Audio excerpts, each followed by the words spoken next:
പെൺസിംഹത്തിന്റെ കിരീടം. ഞാൻ ഈ പ്രാണിയെ കൊന്നുകളഞ്ഞു. പെൺസിംഹം കൈകൊട്ടിക്കൊണ്ട് ഉറക്കെ ചിരിച്ചു. സത്യത്തിൽ ഈ പെൺസിംഹം ബോധം നഷ്ടപ്പെട്ട ഒരു ഭ്രാന്തിയാണ്. അതിന്റെ മനസ്സിന്റെ ബാലൻസ് നഷ്ടപ്പെട്ടിരിക്കുന്നു. അപ്പോൾ മാവിൽ നിന്നൊരു മാങ്ങ താഴെ വീണു. പൈസ വന്നു, പൈസ വന്നു, പൈസ വന്നു. സിംഹം ആ മാങ്ങയെടുത്ത് കഴിക്കാൻ തുടങ്ങി. അവൾ ഏത് മരത്തിന്റെ ചുവട്ടിലിരുന്നോ ആ മരത്തിൽ ഒരുപാട് മാങ്ങകളും ഉണ്ടായിരുന്നു. കുറച്ചു സമയങ്ങൾക്ക് ശേഷം ആ സിംഹം നദിയുടെ അടുത്തേക്ക് പോയി. വെള്ളം കുടിച്ച് തിരിച്ചു വന്ന് വീണ്ടും ആ മരത്തിന്റെ മുൻപിൽ തന്നെ ഇരുന്നു. എന്റെ കുഞ്ഞിതെവിടെ പോയി? മോനെ നന്നു, നീ എവിടെയാണ്? എന്റെ മോനെ നന്നു. സിംഹം എല്ലായിടത്തും നോക്കി. മരത്തിന്റെ ഒരു വശത്തായി ഒരു ചെറിയ മരകഷ്ണം കിടക്കുന്നത് കണ്ടു. എന്റെ നന്നു, എന്റെ മോനെ, എന്റെ നന്നു. സിംഹം അവിടെ കിടന്ന വിറകു കഷ്ണം എടുത്ത് തന്റെ നെഞ്ചോട് ചേർത്ത് വെച്ചു. ഈ ഭ്രാന്തിയായ സിംഹം വർഷങ്ങളായി ഈ മരത്തിന്റെ താഴെ തനിയെയാണ് ജീവിക്കുന്നത്. അവൾ ദിവസവും മരത്തിലെ മാങ്ങ കഴിച്ച് അടുത്തുള്ള നദിയിൽ വെള്ളം കുടിക്കും. അവിടെ തന്നെ കിടന്നുറങ്ങും. അടുത്ത ദിവസം സിംഹത്തിന്റെ അടുത്തേക്ക് കാട്ടിലെ കുറച്ച് മൃഗങ്ങൾ വന്നു. ഇത് ആരാ? എല്ലാവരും ആ ഭ്രാന്തി സിംഹത്തെ നോക്കി. സിംഹം ആ വിറക് കഷ്ണവുമായി കളിക്കുകയായിരുന്നു. പിന്നെ ഉറക്കെ ചിരിക്കുകയും ചെയ്യുന്നു. ഇതേതോ പെൺസിംഹമാ, പക്ഷെ ഇവളെന്തിനാ ഇങ്ങനെയൊക്കെ ചെയ്യുന്നത്?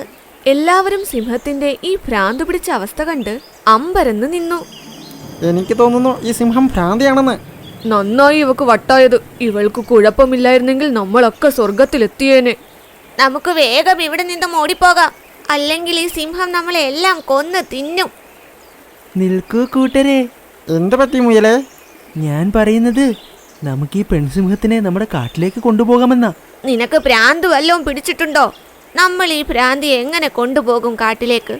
ഈ സിംഹത്തിന് വട്ടുമാറിയാൽ നമ്മളെല്ലാം കൊന്നു തിന്നും. ഇത് നമ്മുടെ രാജാവ് ഷേർസിംഗിനെ പോലെയല്ല, നമ്മളെ രക്ഷിക്കാൻ വേണ്ടി. അയ്യോ, നിങ്ങളിതെല്ലാം കാണുന്നില്ലേ? ഈ സിംഹത്തിന് വട്ടാണ്. ഇതിനതാരാണെന്ന് പോലും അറിയില്ല. ഇവൾ നമ്മുടെ കാട്ടിലേക്ക് വന്നു കഴിഞ്ഞാൽ ആ ക്രൂരന്മാരായ ചെന്നായ്ക്കൾ നമ്മുടെ കാട്ടിലേക്ക് വരുന്നത് തന്നെ നിർത്തും. ആ മുയൽ പറഞ്ഞത് ശരിയാ. ഈ സിംഹം നമ്മുടെ കാട്ടിൽ വന്നാൽ ഇതിനെ പേടിച്ച് ഒരു ചെന്നായ പോലും നമ്മുടെ കാട്ടിൽ വരില്ല. ശരിയാ സുഹൃത്തേ, ആ ചെന്നായ നമ്മളെ ശ്വാസം വിടാൻ പോലും അനുവദിക്കുന്നില്ല. എപ്പോഴും നമ്മുടെ കാട്ടിലേക്ക് വരുന്നു. നമ്മുടെ കാട്ടിലെ ഏതെങ്കിലും പ്രാണിയെ കൊന്നിട്ട് പോകും. എല്ലാവരും പരസ്പരം സംസാരിച്ചു. എന്നാൽ തയ്യാറായിക്കൊള്ളൂ, നമുക്ക് ഈ പെൺസിംഹത്തിനെ നമ്മുടെ കാട്ടിലേക്ക് കൊണ്ടുപോകാം. എല്ലാവരും ഭ്രാന്തിയായ സിംഹത്തിനെയും കൊണ്ട് ദൂരെ തങ്ങളുടെ ചെറിയ കാട്ടിലേക്ക് എത്തിച്ചേർന്നു. അവിടെയുള്ളതെല്ലാം പാവം മൃഗങ്ങളായിരുന്നു. എല്ലാവരും സിംഹത്തിനെ കണ്ട് പേടിച്ചു നിന്നു. ഈ സിംഹത്തിനെ കണ്ട് എനിക്ക് നമ്മുടെ ഷേർസിംഗിന്റെ ഓർമ്മ വരുന്നു. ഷേർസിംഗ് ഇപ്പോൾ ജീവനോടെ ഉണ്ടായിരുന്നെങ്കിൽ നമുക്ക് ഈ ബുദ്ധിമുട്ടൊന്നും വരില്ലായിരുന്നു. ഈ കാട്ടിൽ മാസങ്ങൾക്ക് മുൻപ് കുറച്ച് ക്രൂരന്മാരായ ചെന്നായകളുടെ കൂട്ടമുണ്ടായിരുന്നു. അവർ അടുത്തുള്ള ഒരു കുന്നിലായിരുന്നു താമസിച്ചത്. ദിവസവും ഈ കാട്ടിലേക്ക് വന്ന് അവിടുത്തെ ഏതെങ്കിലും ഒരു മൃഗത്തെ കൊന്നു തിന്നും. നമുക്ക് ഈ പെൺസിംഹത്തിനെ ഷേർസിംഗിന്റെ ഗുഹയിൽ പാർപ്പിക്കാം. എല്ലാവരും ഭ്രാന്തിയായ സിംഹത്തെ ഒരു വലിയ ഗുഹയിലേക്ക് കൊണ്ടുപോയി. എന്നിട്ടവളെ പരിപാലിച്ചു. അടുത്ത ദിവസം രാവിലെ ആ ഭ്രാന്തി സിംഹം ഗുഹയ്ക്ക് വെളിയിലിരുന്ന് മരത്തിന്റെ ഇല എടുത്ത് കളിക്കുകയായിരുന്നു. അതിനോട് സംസാരിക്കുന്നു. കാട്ടിലെ മൃഗങ്ങളെല്ലാം അത് കണ്ടു നിന്നു. അപ്പോൾ ആ കാട്ടിലേക്ക് ക്രൂരന്മാരായ 2 ചെന്നായകൾ വന്നു. ഈ പെൺസിംഹം എങ്ങനെ ഈ കാട്ടിൽ വന്നോ? ശരി, ഈ കാട്ടിലുള്ളവർ നമ്മളെ തടയാൻ വേണ്ടിയാണ് ഈ പെൺസിംഹത്തിനെ കൊണ്ടുവന്നത്. ഈ പെൺസിംഹത്തിനെ കണ്ടാൽ പേടിയാകുന്നല്ലോ. അതെ, പോകാം. നമുക്ക് പോയി നേതാവിനോട് ഇതിനെക്കുറിച്ച് പറയാം. 2 ചെന്നായക്കളും വേഗം ഓടി അടുത്തുള്ള കുന്നിലേക്ക് എത്തിച്ചേർന്നു. അവിടെ ഒരുപാട് ചെന്നായക്കൾ ഉണ്ടായിരുന്നു. പിന്നെ അടുത്ത് ഒരു കറുത്ത ചെന്നായ എല്ലാവരുടെയും നേതാവായി ഇരുന്നു. എന്ത് പറ്റിയ കൂട്ടരെ? നിങ്ങളെന്താ വെറും കൈയോടെ വന്നത്? കാട്ടിലെ ജീവികൾ എവിടെ? നേതാവേ, പ്രശ്നമായി. എന്തു പറ്റി? നേതാവേ, ആ കാട്ടിലൊരു പെൺസിംഹം വന്നിരിക്കുന്നു. ഇത് കേട്ട് കാലുചെന്നായ അമ്പരന്നുപോയി. എന്താ, പെൺസിംഹമോ? അതെ നേതാവേ, ആ കാട്ടിലുള്ളവർ നമ്മളെ ഒരു പാഠം പഠിപ്പിക്കാൻ വേണ്ടി ഒരു പെൺസിംഹത്തിനെ കാട്ടിലേക്ക് കൊണ്ടുവന്നിരിക്കുന്നു. ഇതെങ്ങനെ സംഭവിച്ചു? എന്ത് കഷ്ടപ്പെട്ടാണ് നമ്മൾ ആ കാടിന്റെ രാജാവ് ഷേർസിംഗിനെ കൊന്നത്? അങ്ങനെയുള്ളപ്പോൾ എങ്ങനെ ഒരു പെൺസിംഹം ആ കാട്ടിൽ വന്നു? കാലുചെന്നായും അവന്റെ കൂട്ടരും ദിവസവും ആ കാട്ടിൽ പോയി അവിടുത്തെ പ്രാണികളെ കൊന്നു തിന്നു. രാത്രി സമയം കാട്ടിൽ ആ ഭ്രാന്തി സിംഹം ഗുഹയ്ക്ക് വെളിയിലിരുന്ന് മിന്നാമിനുങ്ങുമായി കളിച്ചുകൊണ്ടിരിക്കുന്നു. അടുത്തിരുന്ന് കാട്ടിലെ എല്ലാ മൃഗങ്ങളും അത് കണ്ടു നിന്നു. എനിക്ക് തോന്നുന്നു ഈ സിംഹത്തിന് ശരിക്കും വട്ടാണെന്ന്. നന്നായില്ലേ, ഇവളുള്ളത് കൊണ്ട് നമ്മൾ സുരക്ഷിതരാണ്. ഇവളെ കണ്ട് ചെന്നായ്ക്കൾ പേടിച്ചിരിക്കുന്നു. ഇനി ഈ കാട്ടിലേക്ക് അവർ വരില്ല. ആ, സാധാരണ ആ ചെന്നായ്ക്കൾ ദിവസവും ഇവിടെ വന്ന് വേട്ടയാടി പോകുന്നതാണ്. എല്ലാവരും പരസ്പരം സംസാരിച്ചിരുന്നു. പിന്നെ ആ ഭ്രാന്തി സിംഹം തന്റെ കളിയിൽ മുഴുകിയിരുന്നു. പെട്ടെന്ന് കാലുചെന്നായ തന്റെ കൂട്ടുകാരുമൊത്ത് ആ കാട്ടിലേക്ക് പ്രവേശിച്ചു. എല്ലാ ചെന്നായ്ക്കളും ആ കാട്ടിലെ മൃഗങ്ങളെ മുൾമുനയിൽ നിർത്തി. എന്റെ ദൈവമേ, ഇത്രയും ചെന്നായ്ക്കളോ! എന്റെ ദൈവമേ! ആരെങ്കിലും അനങ്ങിക്കഴിഞ്ഞാൽ അവർക്ക് ക്രൂരമായ മരണമായിരിക്കും കിട്ടുന്നത്. ഇങ്ങനെ കേട്ടപ്പോൾ ആരും തന്റെ സ്ഥാനത്തു നിന്നും അനങ്ങിയില്ല. പെട്ടെന്ന് കാലുചെന്നായ ആ സിംഹത്തിനെ കണ്ടു. അവൾ അപ്പോഴും കളിക്കുകയായിരുന്നു. അത് ശരി, ഇതാണല്ലേ ആ പെൺസിംഹം. കൂട്ടരെ, കൊന്നുകളയൂ ഈ കാട്ടുവാസികളെ. ഞാനൊന്ന് നോക്കട്ടെ ഈ പെൺസിംഹം നമ്മളെ എങ്ങനെ തടയുമെന്ന്. അപ്പോൾ 2 ചെന്നായ്ക്കൾ ഒരു മാനിനെയും ഒരു കാട്ടുപോത്തിനെയും പിടികൂടി അവരെ കൊന്ന് തിന്നാനും തുടങ്ങി. ഇത് കണ്ട് ബാക്കി മൃഗങ്ങൾ ഉറക്കെ നിലവിളിക്കാൻ തുടങ്ങി. അയ്യോ, എന്റെ ദൈവമേ! സിംഹമേ, ഞങ്ങളെ രക്ഷിക്കൂ! ആ, സിംഹമേ, ഞങ്ങളെ രക്ഷിക്കൂ സിംഹമേ! എല്ലാവരും നിലവിളിച്ചുകൊണ്ട് സിംഹത്തിനോട് സഹായം ചോദിച്ചു. എന്നാൽ സിംഹം തന്റെ കളിയിൽ മുഴുകിയിരുന്നു.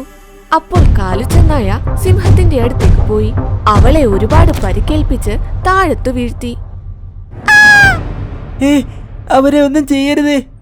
ഞങ്ങളെ തടയാൻ ഈ പെൺസിംഹത്തിനെ വിളിച്ചുകൊണ്ടുവരുമല്ലേ? അപ്പോൾ കാലുചെന്നായ സിംഹത്തിനെ ഒരിക്കൽ കൂടി ഉപദ്രവിച്ചു. ആ ഭ്രാന്തി സിംഹം വേദനയിൽ നിലവിളിച്ചു. എല്ലാ മൃഗങ്ങളും ഇത് കണ്ടു കരഞ്ഞു. എങ്ങനെയാണോ ഞങ്ങൾ ഈ കാടിന്റെ രാജാവ് ഷേർസിംഗിനെ കൊന്ന് ഇവിടം പിടിച്ചടക്കിയത്, അതുപോലെ തന്നെ ഞങ്ങൾ ഈ പെൺസിംഹത്തിനെയും കൊല്ലും.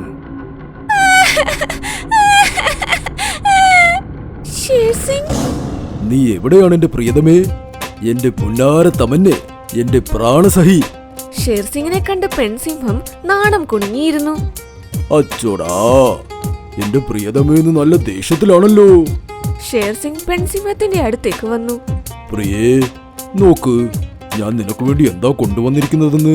എന്ത് ഭംഗിയുള്ള പൂക്കൾ! പൊയ്ക്കോ ഇവിടുന്ന്. എന്തിനാ ഇവിടേക്ക് വന്നത്? ഇവിടെ നിങ്ങളെ ആരിരിക്കുന്നു? എന്റെ പൊന്നെ, എന്ത് ദേഷ്യമാ! കഴിഞ്ഞ 4 ദിവസമായി നിങ്ങൾ വരുന്നതും നോക്കി ഞാൻ ഇവിടെ കാത്തിരിക്കുകയായിരുന്നു. നിങ്ങൾക്ക് എന്റെ ഓർമ്മ പോലുമില്ല.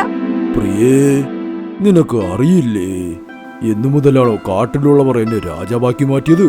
അന്നു മുതൽ എന്റെ തലയിൽ ഒരുപാട് ഉത്തരവാദിത്തങ്ങളുണ്ട്. അതുകൊണ്ട് നിന്റെ അടുത്തേക്ക് വരാൻ എനിക്ക് സമയം കിട്ടിയില്ല. പോട്ടെ, നിന്റെ പിണക്കമൊക്കെ മാറ്റ്, ഈ പൂക്കൾ വാങ്ങ്. ഷേർസിംഗ്, എന്നെ താങ്കളുടെ സ്വന്തമാക്കിക്കൂടെ? എപ്പോൾ താങ്കൾ താങ്കളുടെ കാട്ടിൽ എന്നെ കൊണ്ടുപോകും? കുറച്ചു ദിവസം കൂടെ പ്രിയേ, അതിനുശേഷം നിന്നെ ഞാൻ കല്യാണം കഴിച്ച് നിന്നെ എന്റെ കാട്ടിലേക്ക് കൊണ്ടുപോകാം. നമ്മുടെ കാട്ടിലുള്ളവർക്ക് ഒരു സർപ്രൈസ് കൊടുക്കാം.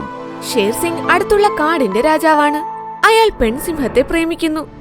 പെൺസിംഹം ഇതുവരെ ഷേർസിംഗിന്റെ കാട് കണ്ടിട്ടില്ല. അവൾ കാടിനു പുറത്തുള്ള ഒരു അതിർത്തിയിലാണ് താമസിച്ചത്. 2 പേരും അടുത്തുള്ള നദിയുടെ കരയിലേക്ക് നടന്നെത്തി. അപ്പോൾ പെൺസിംഹം ഒരു കിരീടമെടുത്ത് ഷേർസിംഗിന്റെ തലയിൽ വെച്ചുകൊടുത്തു. വാവ്, എന്ത് ഭംഗിയുള്ള കിരീടമാ! ഇത് നമ്മുടെ സ്നേഹത്തിന്റെ ചിഹ്നമാണ് ഷേർസിംഗ്. 2 പേരും തമ്മിൽ സംസാരിക്കുകയായിരുന്നു. ഷേർസിംഗ്! അപ്പോൾ കാലുചെന്നായ സിംഹത്തിനെ എടുത്ത് ഗുഹയിലേക്ക് എറിഞ്ഞു. അപ്പോൾ സിംഹം തല ഒരു കല്ലിലിടിച്ച് താഴേക്ക് വീണു. തലയിൽ പരിക്കേറ്റപ്പോൾ പെൺസിംഹത്തിന്റെ ഓർമ്മയും തിരികെ കിട്ടി. അപ്പോൾ അവൾ ഗുഹയിൽ ആ കിരീടം കണ്ടു. എന്റെ ഷേർസിംഗിന്റെ മരണത്തിന് കാരണക്കാരാണോ ഈ ചെന്നായ്ക്കൾ? അപ്പോൾ പെൺസിംഹം ആ കിരീടം തലയിൽ വെച്ച് പുറത്തേക്ക് വന്നു. അപ്പോൾ കാട്ടിലെ മൃഗങ്ങളും ആ എല്ലാ ചെന്നായ്ക്കളും ഷേർസിംഗിന്റെ ആ കിരീടം കണ്ട് അമ്പരന്ന് നിന്നു. ഇത് ഷേർസിംഗിന്റെ കിരീടമാണ്. രാജാവ് ഷേർസിംഗിന്റെ കിരീടം! എന്റെ ഭർത്താവ്, എന്റെ ഷേർസിംഗിനെ നിങ്ങൾ എല്ലാവരും കൂടി ചേർന്ന് കൊന്നു. അതിനെല്ലാം നിങ്ങളെ കൊണ്ട് ഞാനിപ്പോൾ പകരം ചെയ്യിപ്പിക്കും. അപ്പോൾ പെൺസിംഹം ഒറ്റച്ചാട്ടത്തിന് എല്ലാ ചെന്നായ്ക്കളെയും ആക്രമിച്ച് അവരെ ഓരോരുത്തരെയായി കൊന്നുകളഞ്ഞു. ആ ഭ്രാന്തി സിംഹത്തിന്റെ ഭയാനകമായ രൂപം കണ്ട് കാട്ടിലെ എല്ലാ മൃഗങ്ങളും ഞെട്ടിത്തരിച്ചു. അയ്യോ, ഈ ഭ്രാന്തിയായ പെൺസിംഹം എങ്ങനെ ഇത്ര ഭയാനകരമായി മാറി? അവസാനം പെൺസിംഹം എല്ലാ ചെന്നായ്ക്കളെയും കൊന്നു. പെൺസിംഹം കാലുചെന്നായിയെ ഒരുപാട് പരിക്കേൽപ്പിച്ചു. ആരാ നീ? ഞാൻ ഈ കാടിന്റെ രാജാവ് ഷേർസിംഗിന്റെ ഭാര്യയാണ്. ഇത് കേട്ട് ഞെട്ടലോടെ തന്നെ കാലു ചെന്നായ ചത്തു വീണു. അപ്പോൾ കാട്ടിലെ എല്ലാ മൃഗങ്ങളും സിംഹത്തിന്റെ അടുത്തേക്കും വന്നു. ഷേർസിംഗിന്റെ ഭാര്യ? എന്നാൽ ഷേർസിംഗ് നിങ്ങളെ കുറിച്ച് ഞങ്ങളോട് ഒരിക്കലും പറഞ്ഞിട്ടില്ലല്ലോ. ഞാൻ അടുത്ത കാട്ടിലാണ് താമസിച്ചത്. ഷേർസിംഗും ഞാനും പ്രണയത്തിലായിരുന്നു. ഷേർസിംഗ് എപ്പോഴും എന്നെ കാണാൻ വരുമായിരുന്നു. പിന്നെ ഈ കിരീടം ഞങ്ങളുടെ പ്രണയത്തിന്റെ അടയാളമാണ്. പക്ഷേ ഒരിക്കൽ ഈ ചെന്നായ്ക്കൾ എന്റെ ഷേർസിംഗിനെ ക്രൂരമായി കൊന്നുകളഞ്ഞു. എന്റെ ഷേർസിംഗിന്റെ ശവം കണ്ട് എന്റെ മാനസികാവസ്ഥ മോശമായി. ഒരു ഭ്രാന്തിയെ പോലെ ആ നദിയുടെ കരയിലിരുന്ന് എന്റെ ഷേർസിംഗിന്റെ മരണത്തെക്കുറിച്ച് ഓർത്ത് വിഷമിച്ചിരുന്നു. പെൺസിംഹത്തിന്റെ കണ്ണിൽ നിന്നും കണ്ണുനീർ വരാൻ തുടങ്ങി. അവിടെ നിന്ന് എല്ലാവരും പെൺസിംഹത്തിന് ധൈര്യം കൊടുത്തു. ഞങ്ങളും ഞങ്ങളുടെ രാജാവ് ഷേർസിംഗിന്റെ മരണത്തിന് കാരണക്കാരാണ്. റാണി അങ്ങുന്നേ, ഇന്നു മുതൽ നിങ്ങൾ ഞങ്ങളുടെ റാണിയാണ്. അങ്ങനെ പെൺസിംഹത്തിനെ എല്ലാവരും കാടിന്റെ രാജ്ഞിയാക്കി. അങ്ങനെ പെൺസിംഹം അവിടുത്തെ റാണിയായി. ആ കാട്ടിലെ മൃഗങ്ങളെ എല്ലാ തരത്തിലും സംരക്ഷിച്ചു വന്നു. പിന്നെ തന്റെ ഷേർസിംഗിന്റെ ഓർമ്മയിൽ ആ കാട്ടിൽ തന്റെ ബാക്കിയുള്ള ജീവിതം ജീവിച്ചു.